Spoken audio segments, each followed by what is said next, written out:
ሰላም ጤና ይስጥልን። የጊዮን ዜና መረጃዎችን እነሆ። በሰማይ ላይ ድሮን በጀት ታግዘው ጀነራል ታንክና መድፍ ይዘው የገዢው ስርዓት በገፍ የላካቸው ተማርከው አለቁ። መማረክ ነው መሰል ያሰለጥኗቸው።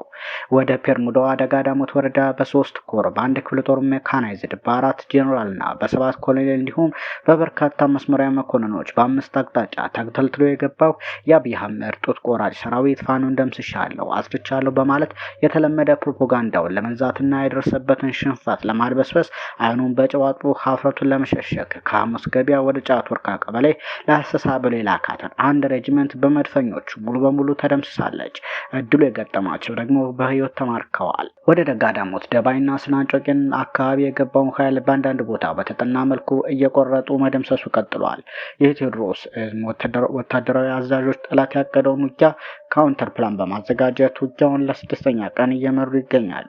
ጠላትን ባለበት የሰንሰለቱን እያቆራረጡ በገባበት ሰምጦ እንዲቀር የማድረግ ዘመቻው ቀጥሏል። ውሃብራ አልማሃ የሚባል ቦታ ላይ በድጎ በኩል ወደ ጮቄ የተንቀሳቀሰውን ኃይል በቆረጣ እየበታተኑት የሚገኝ ሲሆን በቦታው ከባድ የጨበጣ ውጊያ እየተደረገም ይገኛል። ከወይኑ ውሃ ወደ አረፋ የገባው የጠላት 25ኛ ክፍለ ጦር አሰሳ ብሎ በአረፋ መድኃኔዓለም እና በአረፋ ደብተር አካባቢዎች ከትናንት 9 ሰዓት ጀምሮ የነበረው ውጊያው ቀጥሏል። የጠላት ሰራዊት ቦታ እየጠፋው እርስ በርሱ ጭምር ሲታኮስ አድሯል። ከደንበጫ ተነስቶ የተንቀሳቀሰው 6ኛ እዝ ከጀርባ የደንበጫዎቹ ክብር ተመስገን ሻለቃ ከፊት ለፊት የደጋዳሞት ሻለቃ እና የጎበዝ አለቃ ብርጌድ አባላት ደፈጣ አስረውበት ወደ አዲስ ዓለም ተጠግቶ የነበረ ቢሆንም ወገን ሲጠጋው አንጀኔ ገብቶ ምሽግ ቆፍሮ ተኝቷል። የተለየ ግጭት በዚህ ግንባር የለም። በቋሪ በኩልና በዋሸራ በእግሩ የተሻገረው ማምር ተሰማን ሰቅላ ትምህርት ቤት አስተኝቶ አሰሳ ገሸት ልጀንጉስ ጫቶርካ የሚባሉ ቀበሌዎችን ቢገባም ያጋጠመው አንዳች ነገር የለም። በጠሊም ስላሴ በኩል የገባው 23ኛ ክፍለ ጦር ከጠሊም ፈረስ ቤትን እስከ ጃራ በረቃ አስፍቶ ይዟል። ደንበጫ የከተማው ስደተኛ የሲቪል አመራር ለመቀበል ሽፋን ለመስጠት እየተንቀሳቀሰ እንደሆነ መረጃ አለ።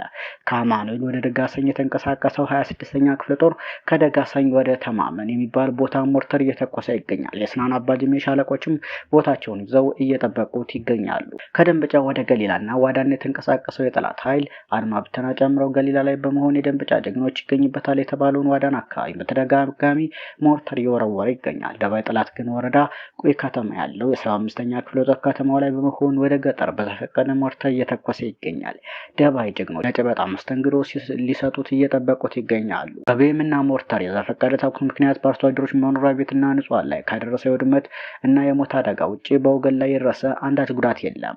ሌላው ቢቡኝ ድጎ ጽዮን ቋሪት ደጋዳሞት መለያቸው ድፍረት አርማቸው ጀግንነት እያለን የአብይ አህመድ ግሬሳ ሰራዊት ከድጎ ጽዮን የጎልያድን ጡንቻ ይዞ 23 ባም እና ሞርተር የተጠቀመ ጮቄን መያዝ በሚል የብሪት እቅድ ውጊያ ጀምሯል። የዳዊት ወንጭፍን የትግል ብልሃት ያዙ የ201ኛ ኮር 54ኛ እና 64ኛ ክፍለ ጦር የብቡኝ አባ ደሞ ሻለቃ ጀግኖችና የጮቄ ዘብ አባት አርበኞች እንሂድባቸው መጡብን ካልቀረ ብለዋል። የጮቄዋን ከተማ ዋብርን ለመያዝ በሁለት አቅጣጫ ከደንበጫ ገሊላ አድርጎና ኮረብታን ለመያዝ ጭምር ያሰፈሰበው ኃይል አሁን እየተቀጠቀጠ ይገኛል። ይህ በእንዲህ እንዳለ በሸዋ ጠቅላይ ግዛት መንዛ ወረዳ በብልጽግና ጦር ላይ ድንገተኛ ጥቃት መፈጸሙን ወንዱ አስቻለው ደሴ ክፍለ ጦር አስታውቋል።